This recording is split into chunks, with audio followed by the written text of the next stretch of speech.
Welcome back to the Battle Camp. Thank you for tuning in. Please, could you like this video, comment, and subscribe, and also share it with your mates? How about that one?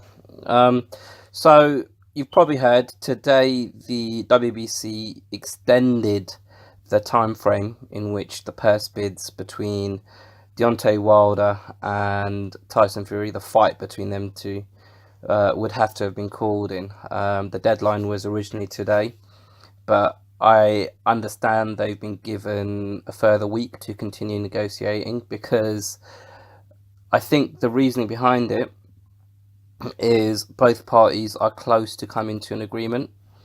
Now, I mean, I don't really know much about how this process works, and I wouldn't be surprised if they're making it up as they go along. For me, I thought the 5th was their deadline, and they would have had to have come to some sort of agreement before that date if they didn't want this bout to go to purse bids. Obviously, they haven't, and they've been allowed an extension. I'm just kind of wondering, and if anyone can answer this question, please feel free to write in the comments. How they were allowed this extension. I'm not begrudging it. I'm not saying they shouldn't have been allowed an extension, and the purse bid should have been called. The purse bid process should have started today. I'm just wondering whether they're allowed an extension because the WBC have been given sufficient evidence for them to understand that an agreement is imminent. Like, whether a contract or kind of the terms of the contract have been sent to the WBC, and any kind of areas that they're still negotiating on, whether that's been communicated to them. So I suppose what I'm trying to say is, if they've agreed, I don't know, let's just a total purse of $20 million, and fuck, I got to do some maths now. So $20 million, so 60-40, so that would mean 12 to Wilder, and then 8 to Fury, if that's been agreed. But they haven't agreed the bout because they're waiting on a venue, for argument's sake, or they want to confirm a date because they need to confirm with the broadcasters.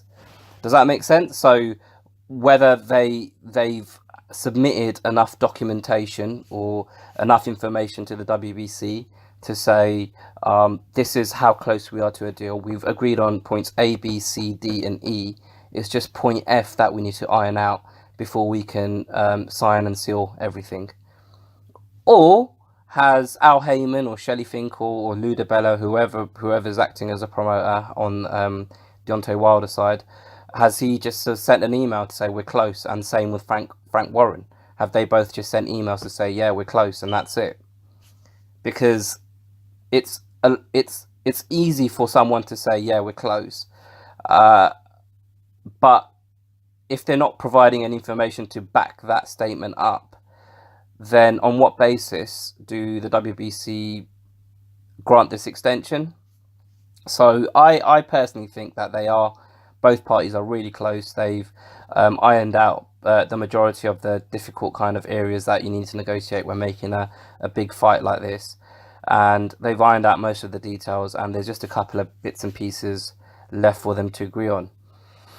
The other thing that I wanted to say is, I think, and this is just speculation, it's nothing more on my part. I have a feeling that the splits that are being discussed aren't 60-40, because if I'm Tyson Fury and I know that there's interest from other parties such as DAZN and Eddie Hearn to bid to host this fight, and if I'm only getting 40%, then I would just sit back and wait for the highest bidder to make their bid and for me to get the most money.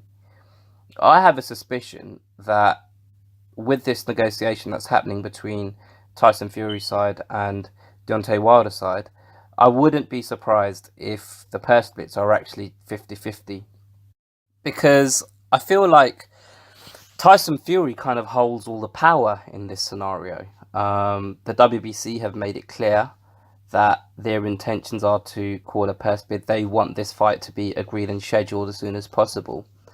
and Tyson Fury's taken his seat at the negotiation table, and he's discussing this fight with Team Wilder.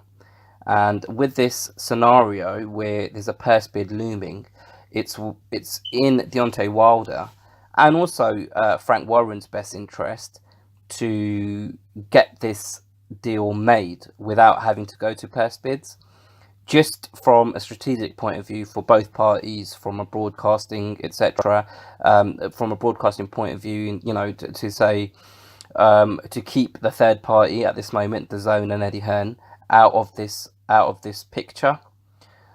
They want to maintain the power in this, and if there was to be a purse bid and Eddie Hearn was to come in and snap that up and snap that fight up, then they're powerless. They just have to basically do what oh no, they don't have to do what Eddie Hearn says. That's wrong. But they're kind of what's the right word of saying this? Eddie Hearn is in a picture that they don't want him to be in. So they want to avoid that. So Tyson Fury holds the keys to all of this. One, he can just not agree to anything and just let it go to purse bids and see what people think he's worth. Also, because it's a mandatory situation, and again, correct me if I'm wrong on this one, he doesn't have to have a rematch clause in this deal. From what I understand, with a voluntary defense, you can work in a rematch clause, but in a mandatory fight, when you get the mandatory position and you're fighting for the title, there's no requirement to have a rematch clause. This is precisely what Dillian Whyte was saying when he was talking about the offers that came in for him to fight Anthony Joshua, and he said he'd rather work his way into a position where he's mandatory just so there's no rematch clause. So